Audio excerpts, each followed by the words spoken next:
మీతో ఆ రోజు ప్రచారం చేయించుకొని ఇవాళ మీరు మాట్లాడుతుంటే బూతులు తిడతా ఉన్నాడు.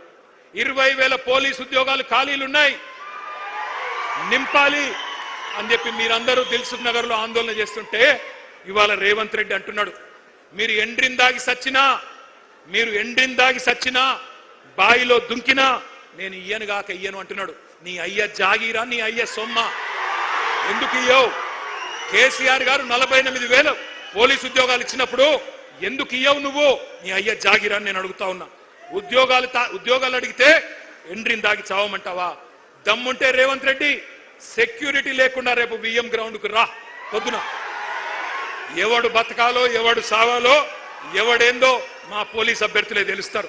నేను అడుగుతా ఉన్నా ఇంకొక మాట, వాళ్ళ మీరు మాత్రమే కాదు, టీవీలలో, పేపర్లలో, సోషల్ మీడియాలో, మరి ఇవాళ ఈ సభ మీరు మాట్లాడిన మాటలు విన్న తల్లిదండ్రులను కూడా నేను అడుగుతా ఉన్నా, ఈ విద్యార్థుల తల్లిదండ్రులు, ఈ నిరుద్యోగుల తల్లిదండ్రులను నేను అడుగుతా ఉన్నా, ఎవరికి ఓటేసినామో ఎవరిని ఎన్నుకున్నామో ఇప్పటికన్నా మీకు అర్థమైందని నేను అనుకుంటా ఉన్నా.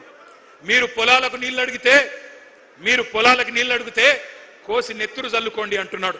మీ బిడ్డలు కొలువులు అడిగితే ఎండ్రిని దాగండి, బాయిలో దుంకండి అంటున్నాడు.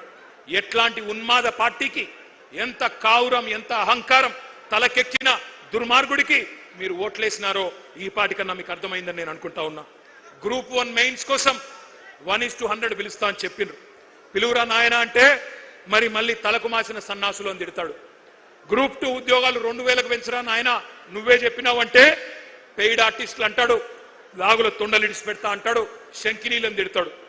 25,000 మెగా డిఎస్సి ఎక్కడా దగా డిఎస్సి చేసినావు, నువ్వు మెగా డిఎస్సి కాదు ఇచ్చింది అంటే మళ్ళీ నీ గుడ్లు వీకి గోటీలాడతాను చిల్లర మాటలు మాట్లాడతాడు. వయో పరిమితి ఆనాడు కేసీఆర్ గారు పెంచినరు, నువ్వెందుకు తగ్గించినావు అట్లే ఉంచు అంటే దాని మీద స్పందన ఉండదు. ఎందుకింత అహంకారం, ఎందుకింత బలుపు? ఈ అవమానాలు, ఈ అవహేళనలు మర్చిపోతారు తెలంగాణ పిల్లలు అనుకుంటున్నావా రేవంత్ రెడ్డి? ఎన్నికలకు ముందు మళ్ళీ ఒక గారెడి చేస్తా, ఏదో ఒక మాట చెప్తా, అంతా మాయా మస్తీంద్ర చేయొచ్చు, గాయబ్ చేయొచ్చు అనుకుంటున్నావా? గుర్తుపెట్టుకో, ఈ పిల్లలు సామాన్యమైన పిల్లలు కాదు. యూనివర్సిటీలలో, కాలేజీలలో జార్జ్ రెడ్డి ఆ రోజు చెప్పిండు, ఏమన్నాడు అన్నాడు, జీనా హైతో మర్నా సీఖో, కదం కదం పే జీనా హైతో, గట్టిగా నాల, జీనా హైతో కదం కదం పే, జీనా హైతో మర్నా సీఖో, కదం కదం పే లడ్నా సీఖో అని యూనివర్సిటీ గోడల మీద పోరాట నినాదాలు రాసుకొని జార్జ్ రెడ్డి స్ఫూర్తిగా ఆత్మాభిమానాన్ని అణువున నింపుకున్న మా తమ్ముళ్ళు, మా తెలంగాణ తమ్ముళ్ళు వీళ్ళంతా. ఉస్మానియా విశ్వవిద్యాలయ విద్యార్థులని బీరు బిర్యానీ బ్యాచ్ అని పిలిచిన ఎలక్షన్లకు ముందు, అయినా నిన్ను క్షమించిండ్రు. Hyderabad central university, Maulana Azad university వాళ్ళ భూములు గుంజుకున్నావు, రియల్ ఎస్టేట్ దందా చేస్తున్నావు, క్షమించరు నిన్ను. పొట్టు ఆకలుంది ఈ యువతరానికి, ఒట్టు పెట్టుకుంటున్నారు కాంగ్రెస్ కు గోరి గడతామని గుర్తుపెట్టుకో. కాంగ్రెస్ కథకు ముగింపు వాళ్ళే రాస్తారు. నీ క్లైమాక్స్ హిట్లర్ కంటే దారుణంగా ఉంటది రేవంత్ రెడ్డి, గుర్తుపెట్టుకో. పెద్దోళ్ళు, నీలిగినోళ్ళు, చాలా మంది మాట్లాడినోళ్ళు ఎక్కడెక్కడో పోయినారు. ఇవాళ 10 ఏళ్ల కాలంలో మేము కొంత ప్రయత్నం చేసినాం, సిన్సియర్గా చేసినాం, చాలా సిన్సియర్గా నిజాయితీగా పనిచేసినాం. ఎన్నడూ యువతను కించపరచలేదు, చులకన చేసి మాట్లాడలేదు. నీళ్లు, నిధులు, నియామకాలు మా ఉద్యమ ట్యాగ్ లైన్. అందుకే మన కొలువులు మనకే దక్కాలి అనే అది నిజం చేయడానికే కేంద్రంతో యుద్ధం చేసినాం. మీకు ఒక్క మాట తెలవాల తమ్ముళ్ళు, కేసీఆర్ గారు పెద్దలు తెలంగాణ సాధించిన నాయకుడు, చావు నోట్లో తలబెట్టి మనకు రాష్ట్రాన్ని ఇచ్చిన నాయకుడు. ఆయన మీకోసమే కొత్త జోనల్ సిస్టమ్ తేవడానికి 2.5 సంవత్సరాలు కష్టపడ్డాడు. ఇక్కడి కొలువులు, ఇక్కడి ప్రభుత్వ ఉద్యోగాలు మన పిల్లలకే రావాలని 95% స్థానిక రిజర్వేషన్ చేయాలని చెప్పి శాసనసభలో బిల్లు పాస్ చేసి ఢిల్లీకి మోడీ దగ్గర పంపినాడు. 2 ఏళ్లు మోడీ గారు దాన్ని బూజు దులపకుండా అట్లే పెట్టుకుంటే కేసీఆర్ గారు మళ్ళీ తిరిగిపోయి మోడీ గారిని కలిసి, అయ్యా మా నినాదమే నియామకాలు, నీళ్లు, నిధులు, మా పిల్లలు ఎదురు చూస్తున్నారు, నోటిఫికేషన్లు ఆలస్యమవుతున్నాయి, ఈ కారణం వల్ల దయచేసి సంతకం పెట్టించండి అంటే ఆ రోజు మోడీ గారు అన్న మాట ఏమన్నాడు ఆయన?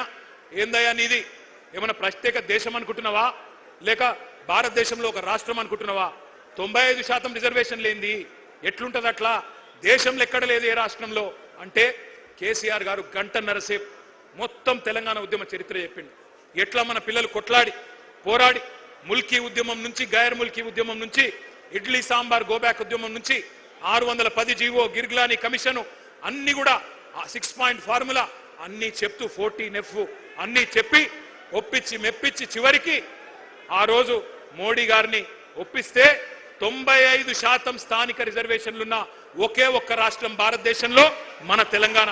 ఇది మన కేసీఆర్ సాధించిన విజయం, మన కేసీఆర్ సాధించిన విజయం. డిస్టర్బ్ చేయకండి బిడ్డ. ఒక్కసారి నేను మిమ్మల్ని అడుగుతా ఉన్నా, ఎంత ఘర్షణ పడ్డామో, ఎంత పని చేశామో, ఎంత శ్రమ చేశామో మాకు తెలుసు, మీకు తెలుసు. కానీ నేను మొత్తం మంచి జరిగిందని నేను అంటలేను. కొన్ని పొరపాట్లు కూడా జరిగినాయి, తెలుసో తెలియకనో కొన్ని పొరపాట్లు జరిగినాయి. టీఎస్పీఎస్సీ పేపర్ లీక్ అయింది. పేపర్ లీక్ అయితే కాంగ్రెస్ ఓడో బీజేపీడో పట్టుకోలేదు, మన ప్రభుత్వమే పట్టుకుంది. మీడియానో ఇంకెవరో పట్టుకోలే, మన ప్రభుత్వమే పట్టుకొని వాళ్ళని శిక్షించింది.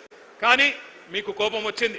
కొద్దిగా ఇంకా గట్టిగా ఉండాలి, ఆ బోర్డును రద్దు చేయాలి, ఇంకా ఆ రోజు స్ట్రిక్ట్ గా ఉంటే బాగుండదన్న కోపం మీకు కూడా వచ్చింది. అందుకే నేను అంటున్నా, మీ ఆవేదన మాకు అర్థమైంది, మీ ఆరాటం అర్థమైంది, కొన్ని పొరపాట్లు జరిగిన విషయం కూడా మాకు అర్థమైంది. వాటిని సవరించుకునే సత్తా కూడా మళ్ళీ బీఆర్ఎస్ కు మాత్రమే ఉంది. ఆనాడు చెప్పినాం, ముందు చెప్పాం, ఈ రోజు కూడా చెప్తా ఉన్నాం. ఎప్పుడు ఎవరు అడిగినా ఏ వేదిక ద్వారా అడిగినా చెప్తాం. 9.5 ఏళ్లలో ఆ రోజు మన ప్రభుత్వం, కేసీఆర్ గారి ప్రభుత్వం చేపట్టిన నియామకాలు 2,32,308 పోస్టులు. ప్రక్రియ పూర్తి చేసి భర్తీ చేసిన జాబులు 1,60,083 ఉద్యోగాలు. ఒక్కసారి ఆ స్లైడ్ వేయాలని చెప్పి నేను కోరుతా ఉన్నాను.